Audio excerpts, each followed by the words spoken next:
글로벌 외신을 전하는 외신 인사이드입니다. 오늘은 그 현예슬 신여성이 전하겠습니다. 안녕하세요. 안녕하세요. 신여성 좋은 거예요? 모르지. 뭐 하여튼 오늘은 머리를 땄기 때문에 여신 안 항상 시켜줘. 새로운 건 좋은 거. 아니 오늘 스타일이 그 개화기에 신문물을 받아들이는. 아니 2015년인데 개화기가 웬 말이에요 진짜. 네, 이번 주에도 다양한 외신 소식이 준비가 되어 있는데요. 한 주 동안 저희 연합인포맥스 단말기에서 클릭수가 가장 많았던 외신 탑5 먼저 5위부터 소개해드리도록 하겠습니다. 유럽 금융시장의 마이너스 금리가 확산된다라는 파이낸셜 타임즈지 기사였는데요. 시장의 불안으로 투자자들이 손해를 보지 않아야 된다라는 강박감이 커지게 된 게 그 이유라고 합니다. ECB의 유동성 때문에 이오니아, 그러니까 유로은행 간 단기 자금 조달 금리 수익률도 곧 마이너스대로 진입할 거라고 하는데요. 이렇게 되면 단기 자금 시장의 마이너스 금리가 더 확산될 것으로 보인다는 내용의 기사였습니다. 마이너스 금리라는 거는 이제 쉽게 말하면 돈을 주고 이자를 받는 게 아니라 보관료를 낸다는 거거든요. 그렇죠? 그러니까 얼마만큼 그 자금에 대한 투자처가 없는 상황인지를 좀 보여준다 할 수 있겠고, 또 한편으로는 유럽은 또 이게 가능한 얘기가 사실상 디플레이션에 지금 빠져 있죠. 최근에 물가 상승률이 전년 동월비 마이너스 0.2%니까 그러니까 실질 금리로 보면은 그래도 손해는 아닌 거예요, 어떻게 보면. 옛날에 그 웰스파고 은행이 돈을 그 마차로 실어서 날르던 그 시절이 이제 보관료 내던 시절이거든요. 그때는 이자가 전 보관료를 내서 이자를 받는 게 아니라 이제 보관을 해놨는데 이제 보니 앤 클라이드가 이렇게 총 들고 가지고 총질하고 털어가면 이제 그걸 줘야 될 거 아니야. 그러니까 그래서 보관료를 받은 거거든. 이제 금리가 마이너스로 갔다는 얘기는 이제 아무리 봐도 이게 거의 셀콤처럼 지켜준다. 근데 그렇죠. 지켜주는 게 아니라 털리고 나면 털린 거 보상해준다. 딱 그 모습으로 지금 가고 그렇죠. 있는 것 같아요. 그렇죠. 4위 기사는요, 벵가드 작년 사상 최대 자금 유입됐다라는 월스트리트 저널 기사였습니다. 작년 한 해 이곳으로 유입된 자금만 해도 2,160억 달러에 달한다고 하는데요. 최근 고수익 헤지펀드조차 밑도는 실적을 내자 액티브에서 지금 패시브 펀드로 이동을 하고 있다라고 분석을 하고 있습니다. 여기에 그 패시브 투자의 이점까지 부각이 되고 있어서 그것이 한몫을 하고 있다라는 내용의 기사였습니다. 야, 이거 참 앞으로 액티브 펀드 매니저들 어떻게 되나 싶고요. 이게 시장이 안 좋으니까 계속 페이만 내는. 그래서 저희가 이제 금융위기 전까지 실은 잘 나갔던 펀드들이 지금 문제가 생겼는데, 그래서 그 돈이 다 스스로 사라졌다는 걸 안 지금 투자가들이 전부 다 ETF하고 뭐 이제 펀드 슈퍼마켓에서 그냥 다 건너뛰어서 하고 하기 때문에 이게 참 저희 증권도 그렇고 액티브 펀드 앞으로 참 쉽지 않을 것 같네요. 그런데 투자 흐름이 지금 패시브 쪽으로 이동을 하고 있다고 하는데 도대체 어떤 이점을 갖고 있길래 이쪽으로 이동하고 있는 건가요? 근데 보통 그 인덱스 펀드를 예를 들어서 코스피를 우리가 코스피만 한 2천 갈 동안에 이것저것 사다 보면은 오히려 이거를 그 오버잇 하지 못할 때가 많은데 지금이 지금 그런 상황입니다. 그러니까 이제 차라리 그거보다는 그냥 인덱스 사서 하고 수수료 없이 훨씬 낫다는 거죠. 그러니까 이게 실이 강세장이 아니지 지금처럼 이제 베어마켓장에서 많이 나오는 케이스인데 이게 좀 심해진 것 같습니다. 3위 기사인데요. 과다 차입한 아시아 달러 강세와 미국 금리 인상에 이중고를 겪고 있다라는 월스트리트 저널 기사였습니다. 특히 서남아시아가 심각한 상황이라고 하는데요. 달러 강세로 채무 부담이 가중이 되는 한편 그 현재 통화 약세로 그 수익은 떨어지고 있는 그런 고충을 겪고 있다고 합니다. 또 중국 본토 기업의 홍콩, 싱가포르의 차입도 과다하다라고 지적을 하면서 그 부담을 고스란히 중국 기업이 떠안게 될 거다라고 기사는 전하고 있습니다. 사실 작년 13년도에 버냉키쇼크 왔을 때도 이 문제가 불거졌었거든요. 근데 생각이 드는 게 결국 신흥국은 자본 통제가 결국 필요하지 않나 그런 생각이 들어요. 사실 이 중에는 상당 부분 외국인이 뭐 채권 자금 들어온 것도 차입으로 잡히면서 이제 또 나가면 어쨌든 문제는 되니까 결국은 뭐 물론 자본 통제를 하면서 좀 가야 뭐 어쨌든 문제 터지면 항상 신흥국 먼저 건드리니까 통제가 자본 통제를 잘못하면 큰일 날 수 있습니다. 아르헨티나가 지난번에 문제 생긴 것도 그 무리하게 자본 통제했기 때문에 기본적으로 이제 방패막을 조금 러시아도 가져가야 되지 지금 않나. 자본 통제를 하면 더 문제가 생길 가능성이 있어요. 그러니까 자본 통제는 쉽게, 그러니까 옛날에 말레이시아가 실은 그걸 했고요. 거기에 성공했죠. 여유도 좀 있었고요. 이슬람 파이낸스도 있고 좀 힘이 있었기 때문에 그렇게 할 수 있었는데 그래서 이제 서구하고 지금 적대적이 됐죠. 근데 제가 보기엔 이 기사는 좀 문제가 있습니다. 서남아시아가 문제가 심각하다 그러죠. 서남아시아가 어디입니까? 인도죠. 스리랑카죠. 인도 지금 잘 나가거든요. 요건 그보다는 지금 제일 부채 문제가 심각한 데가 중국이잖아요. 중국이죠. 중국이 홍콩하고 뭐 여기저기서 달러 펀딩을 많이 했는데 그게 대부분 부동산 더블 B급 이하들. 얘네들 중에 일부는 뭐 디폴트 갈 수 있다고 보는데요. 큰 회사들은 결국 이게 달러 펀딩 하려면 S&P 무디스 피치 레이팅이 있어야 되는데 저희가 그거 쭉 보면은 더블 A급, A급, 트리플 B는 큰 문제는 없고 더블 B 밑에서 부동산으로 좀 과한 애들은 정리를 해야 되고 할 수 있다고 봅니다. 근데 그것 때문에 이거 이렇게 아시아가 옛날처럼 갈 거냐 이거는 저는 좀 오버한 것 같아요. 2위 기사입니다. 러시아 헤지펀드 CEO가 돌연 잠적을 해서 운용이 중단됐다라는 월스트리트 저널 기사였는데요. 바로 러시아 헤지펀드 중 하나인 블랙필드 캐피털이라는 곳이라고 합니다. 여기 CEO가 사라지게 되면서 CEO뿐만이 아니라 이 펀드 자금이 2천만 달러도 함께 사라져서 지금 운용이 중단됐다라고 하는데요. 그런데 그 현재 CEO가 어떤 범법 행위로도 기소가 되지 않은 상황이라고 합니다. 사실 이 회사가 그 승승장구를 하고 있었는데 지난해 봄부터 미국이 경제 제재를 가하면서 지금 꺾여 있는 상황이라고 기사는 전하고 있습니다. 그러니까 기사 내용이 그 CEO가 돈을 갖고 속된 말로 날랐는데 먹튀? 아무 기소도 안 당했다는 네. 얘기인가요? 뭐 그런 투자자들이 얘기 그냥 같은데. 가만히 있었다는 얘기인가요 지금? 그런 것 같네. 근데 뭐가 이상한데? 대체로 이렇게 이제 뭐 CEO가 돌연 잠적했다 그러면 둘 중에 한 경우거든요. 튀었거나 뛰었거나 한강다리에서 둘 중에 하나거든. 둘 중에 두 번째는 하나인데. 아닌 것 같아요. 그러니까 둘 중에 하나인데 여기는 돈도 사라졌으니까 이건 튄 게 확실해. 네. 근데 왜 기소를 안 안 했을까? 일단 그 헤지펀드 이름 잘 지은 것 같고요. 블랙 블랙자 블랙. 들어가니까 뭐가 있는 것 같고 뭐 블랙록이나 이거 뭐 계열사 아닐까 생각이 좀 근데 들어보면은 전혀 아니네요. 근데 이게 전형적인 신흥국의 금융사기 케이스고요. 러시아에는 특히 이런 케이스가 많아요. 이게 91년에 소비에트 연방이 해체되고 나서 그 주가 조작 사건 기억나시죠? 그러니까 러시아 사람들 주식 투자 안 해요. 저희가 아무리 가도. 그 가장 지금 러시아의 지난 2, 3주 전에 러시아가 어려웠을 때 푸틴이 한 얘기가 있습니다. 우리가 지금 저기서 지금 뭐죠 그 히틀러도 우리를 극복시키지 못했다는 얘기도 하면서 우리가 그동안 준비를 못한 게 오일, 가스 돈 벌어가지고 시스템을 좀 금융 뭐 다양한 산업들을 만들었어야 되는데 그러지 못했다. 대표적인 케이스가 금융 케이스예요. 이 엉망입니다. 그런 시스템도 하나도 안 돼 있고요. 우리의 뭐 이제 외환위기 이후에 그 사기 케이스 많잖아요. 그런 대표적인 케이스인 것 같고요. 이름 하나 잘 줬다. 그러면 여기에 그 투자한 투자자들은 어떻게 되는 거예요? 뭐 날리는 거겠죠. 이거는 날려야지. 뭐. 보상을 날릴 못 방법이 받아요? 없죠. 못 돌려받지 어떻게? 은행도 아니고 이거는 그 투자인데 자기 자신의 책임인데 날아가는 거죠. 그래서 기소가 안 됐다고 하니까 제가 보기에는 그 자금들이 구린 자금들이 많은 거예요. 맞습니다. 러시안 마빌 네. 수도 있어요. 맞아요. 네, 한 주 동안 클릭수가 가장 많았던 대망의 1위 기사 소개해드리도록 하겠습니다. 바로 중국에 불어닥친 골프 붐이라는 인디펜더스지 기사였는데요. 중국 정부가 1949년부터 골프 규제를 하고 있는데 사실 이게 쉽지가 않다고 합니다. 바로 부동산 개발업자들 때문이라고 하는데요. 이 골프 코스를 끼워서 넣는 그 부동산 개발 방식이 그 중국 내에 있는 부유층을 모으기에 굉장히 유리하기 때문에 이 방법을 사용하고 있다고 합니다. 중국 정부는 새로 지어지는 골프장을 반드시 폐쇄할 거라고 단언을 했는데 현재까지 12개 코스가 문을 닫은 현황이라고 기사는 전하고 있습니다. 중국이 이제 계속 중산층이 늘어나고 있고 뭐 1인당 GDP가 지금 한 7천 왔나요? 6천 왔나? 그렇게 됐죠? 5천원 넘었고 그죠? 평균.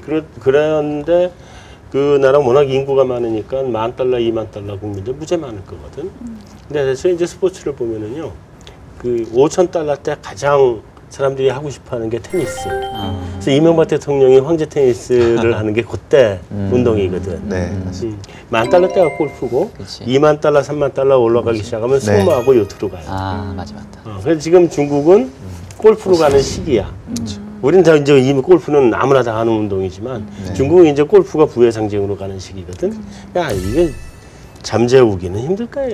어떻게 잠재우겠어? 우리도 한동안 그렇게 골프 잠재우려고 해도 공무원들 몰라가서 골프 치고 하다 걸리기도 하고 그러잖아요. 그러니까 다 안 될 거예요. 수요가 있네. 그럼 근데 문제는 이제 그게 문제죠. 이게 골프 붐을 이렇게 해서 부동산을 좀 잠재우게 되면 괜찮아요, 중국? 부동산 가격 떨어지면? 근데 이거 막았다고 부동산 가격에 영향은 별로 없을 것 별로 없을 것 같은데요. 같고. 저도 이제 저기 부장님 말씀 동의하는 게 이게 오히려 지금 이렇게 못하게 하면은 더 희소성이 있어가지고. 그럼 더 하지. 요번에 금융위기가 좀 마무리가 되면은 앞으로 한 7, 8년, 10년 동안 중국의 골프 붐은 엄청나게 일어날 거고 골프장 이제 한 4, 5년 뒤에는 대박 날 수도 있어요. 이거는 막을 수 없는 흐름인 것 같고. 야, 그럼 여기서 지금 펀드를 이렇게 만들어가지고 중국에 중국. 골프장 투자를 가야 되겠네. 야, 중국 관련 산업 많네. 맞아요. 골프장 투자 가면 되겠네.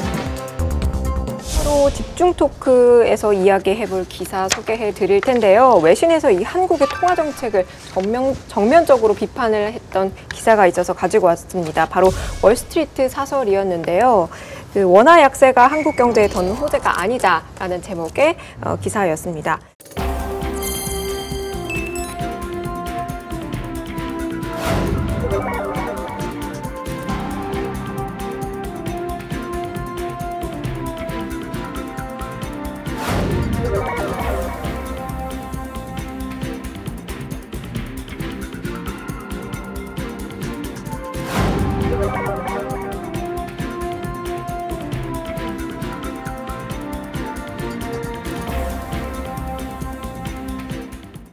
그러니까 지금 영국의 파이낸셜 타임스가 우리나라에 굉장히 비판적이잖아요. 이제 월스트리트저널하고 동맹매전들과 디스 막. 완전히 디스하기 위해서 쓴 기사 같아. 현실감은 좀 떨어지는 것 맞아요. 같고. 예. 그러니까 외신이 가끔 보면은 이제 그 로컬 상황을 완벽하게 이해는 못하니까 조금은 생뚱맞는 얘기를 하는데. 그러니까 그런 경우가 많아요. 근데 트렌드 변화를 못 읽고. 예. 그러니까 제목이 원화 약세가 한국 경제에 더는 호재가 아니다 이렇게 했는데 조금 바꾸면은 뭐 어느 정도 설득력이 있어요. 즉, 그러니까 원화 약세가 옛날만큼 그렇게 긍정적 효과를 주는 거는 많이 좀 줄어들었다. 뭐 이러면 좀 수긍할 그 수 정도지, 있는데 그거지. 예. 맞아요. 이게 아예 아니다라고 보기는 좀 어려운 것 같고요. 그 지난해에 우리나라가 수출 증가율이 전년 대비 한 2.4% 정도 기록을 했거든요. 근데 원화 환산으로 계산을 해보면 마이너스 한 7%, 8% 정도였어요. 그러니까 결국은 원화의 강세가 진행이 되면서 실질적으로 이 수출 기업들이 기업 이익으로 환산해 봤었을 때는 오히려 이제 작년은 손해가 났던 거죠. 손해 났던 거지. 그러니까 뭐 당연히 주식시장도 안 됐겠고. 근데 최근에 보면은 원달러 환율이 올라가면서 원화 베이스의 수출 증가율도 지금 조금 플러스로 올라갔습니다. 그러니까 다른 모든 조건이 일정하다면 원화가 약세가 되고 원달러 환율이 올라가는 거는 당연히 수출에는 호재가 돼요. 근데 그 효과가 옛날만큼은 크지 않다. 뭐 이 정도로 우리가 뭐 이해할 정도이지 않을까. 저는 오히려 월스트리트저널의 요거는 맞다고 생각하는데요. 왜냐하면 이게 실은 경제 얘기보다는 한국 주식 얘기예요. 주식으로 말하면 그렇죠. 지금 주식으로 말하면 이 얘기인데 원화 약세이긴 한데 우리가 엔화 약세에 끌려간 거기 때문에 우리가 옛날 같은 그런 원화 약세의 혜택을 2007, 8년 같은 또는 10년 같은 그런 상황이 아니다는 건데요. 신흥국도 보면은 우리보다 더 약세가 됐고요. 러시아도 그렇죠. 또 브라질도 그렇죠. 우리가 주요하게 지금 미국하고 뭐 이런 데만 볼 게 아니고 우리 그 삼성, 현대차 등등의 수출 그 전선들을 보면 신흥국들이 상당히 많습니다. 우리가 90년도에 신흥국의 지역 전문가를 파견했어요. 뭐 남아공 할 것 없이. 그 사람들이 2000년부터 돈을 벌기 시작해가지고 삼성, 현대차가 만들어진 건데 그분들을 만나보면 신흥국에서 그 신흥국 성장 둔화를 피부에 느낀다고 합니다. 작년은 그래서 쥐어짜가지고 매출을 만들었는데 올해는 안 나온대요. 브라질이 이번 성장률이 0.1%고요. 작년이. 올해는 더 어렵습니다. 러시아 팔아봤자 돈 안 나오고요. 그러니까 이게 단순히 원화 역사만 본 게 아니고 다른 거랑 같이 비교해 보니까 이거는 의미가 없는 거예요. 그냥 이렇게 나오죠. 그러니까 한국은 우리 입장에서는 뭐 좀 좋아 보이긴 하지만 글로벌 입장에서는 지금 별로 모멘텀이 안 보입니다. 모멘텀은 시장에 대해서 주식으로 그렇죠. 주식에 대해서. 그렇죠. 모멘텀은 아까 미국처럼 견적에 진짜 가거나 인도처럼 강하게 턴어라운 해가지고 구조 변화 일으키고 하니까 돈이 막 들어가거나 근데 우리는 이도저도 아닌 상황이어서 지금 이게 약세가 돼봤자 옛날하고는 좀 다르게 가고 있다는 것들에 대한 어떤 비판적인 그런 얘기 아닐까 생각이 좀 드네요. 이제 이런 부분도 사실은 좀 있어요. 그러니까 원화가 약세가 돼도 뭐 호재가 아니다라고 얘기하지만 반대로 보면 또 이런 것도 있는 게 원화가 강세가 되면은 아마 반쯤 죽을 거예요. 일본처럼. 맞아요. 그나마. 그러니까 여기서 얘기는 지금 원화가 강세가 되면 오히려 소비자들의 실질 구매력이 높아져서 소비가 더 좋아진다고 얘기하려고 그러는 부분도 있는 것 같은데 절대 그게 아니거든. 맞습니다. 일본처럼 우리도 일본이 뭐 70연대 가고 난 다음에 완전 죽어버린 거 아니에요. 그렇죠. 우리도 그렇게 가면은 안 돼. 그러니까 그나마 지금 정도라도 유지하려면 원화가 어느 정도 약세가 가져야 지금 정도라도 유지를 하지. 호재는 아니다. 뭐 크게 수출이 늘어나지는 않겠죠. 원화 약세라고 해서. 하지만 그게 이제 악재도 아니다. 그러면 저금리로 그 정책으로 인해서 뭐 소비가 늘어나는 게 아니라 부동산 시장으로 유입이 될 거다라는 점에 대해서는 어떻게 생각하세요? 저는 사실 좀 궁금했거든요. 그 부동산이 침체돼서 활성화를 시키려고 되게 많이 노력을 하는데 그 돈이 이 시장에 유입이 될 수 있을까 되게 궁금했는데 어떻게 보세요? 그러니까 얘도 조금 맞아요. 현실성이 좀 맞아요. 떨어지는. 현실감 없는. 이건 이제 진짜 한국에 대해서 잘 모르는. 70년대 살다가 잠깐 또 살지도 않은 사람이 있어요. 그러니까 사실은 IMF 같은 데에 우리 한국 경제 전망을 하는 것보다 우리가 전망하는 게 훨씬 더 잘 맞아요. 맞아요. 근데 왜냐하면 IMF의 한국 데스크가 있지도 않고 일본, 한국 같이 봐. 그것도 한 사람이 뭐 이런 식이에요. 그러니까 그 사람들이 우리나라에 대해서 사실은 잘 알지를 못하고 한국에 돈 풀리면 부동산 올라가더라. 이거 등식화해가지고 있는 거야 그냥. 그러니까 이런 얘기가 나오죠. 지금 누가 부동산이 올라가겠어? 패러다임이 바뀌고 있는데. 기사 자체가 정말 한국에 대해서 너무 많이 비판을 하고 있는데 그 원화 약세랑 저금리 자체 이 둘 다가 별로 효과가 없을 거다, 호재가 아니다라고 얘기를 하면 도대체 정부는 어떤 정책을 내놔야 될까요?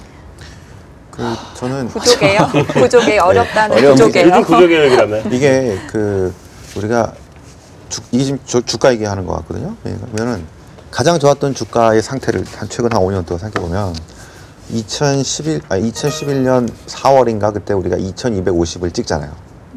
왜 그랬냐? 2010년에 어닝이 무지하게 좋았어요. 네. 그게 왜 좋았냐? 이게 워낙 약세 있었고요. 그다음에 엔화가 강세로 가면서 그 혜택 비교적인 거. 그렇지. 중국의 부양 혜택 세 가지가 있었는데 이게 우리가 이제 그래서 바로 직전까지 우리가 강력한 구조 조정을 건설 PF와 은행으로 하다가 스톱됩니다. 그때부터는 이제 우리 그거 할 필요 없으니까 오히려 레버리지 확대로 갑니다. 그게 실은 이제 주식시장에서는 그냥 일부 주식 오르고 끝났지만 채권 시장, 특히 회사채 시장에서 A급 기업들이 대거 등급이 상향되면서요. A급에서 등급들이 막 올라가면서 시장에서 엄청난 자금을 조달합니다. 이제 끝났다고 판단해서. 그게 2010년이었어요. 그때 다른 데는 다 구조조정할 때 우리는 상관없으니까 그때 레버리지 확대로. 그때 우리 부동산도 그 위기 이전 이상으로 올라갔어요. 맞습니다. 그게 실은 구조조정 타이밍을 좀 놓쳤어요. 아까 미국은 GM까지 파산시켰잖아요. 그 다음 이렇게 돌아옵니다. 근데 유럽은 푸조하고 르노 파산했던 얘기 못 들어봤죠. 구조조정이 안 돼요. 지금도 유럽은 하고 다 있습니다. 살렸어. 예. 우리도 그때 더 했어야 되는데 실은 마진이 1%도 안 나온 업종을 그냥 그대로 끌고 옵니다.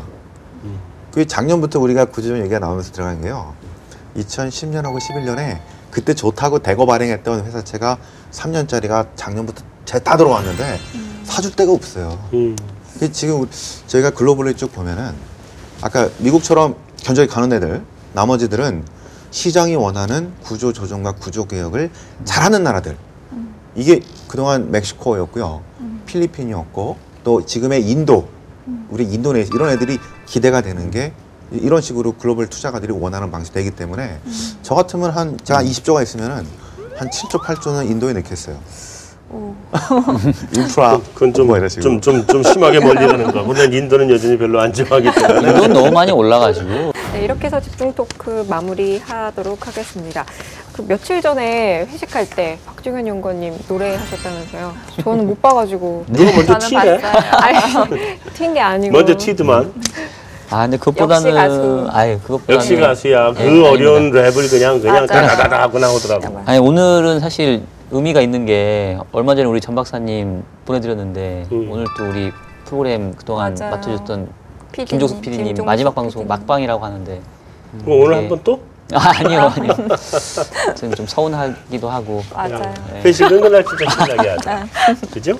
그리고 15일 날 우리 금통이 그 또 옥에 맞춰서 채권 애널의 수다는 또 해야 되고 남편 보낼 거지? 그럼? 당연하죠. 아. 예쁜 옷을 입혀서 그렇지, 보내러 그렇지. 옷 좀 잘 입혀보네. 네. 그래요. 다음 주 우리 주간 전망대는 채권 애널들의 수다로 꾸며보겠습니다. 저만 나옵니다. 오늘 마무리. 본부장님. 여기 중에 여기 나오네? 아, 나도 그렇죠? 나와. 맞구나. 아, 지금 나를 보내려고 그러네. 그러니까 이번 이 기회에. 자리를 노리시는 것 같아요. 여기서 마무리하죠. 다음 주에 봅시다. 수고하셨습니다. 수고하셨습니다. 고맙습니다.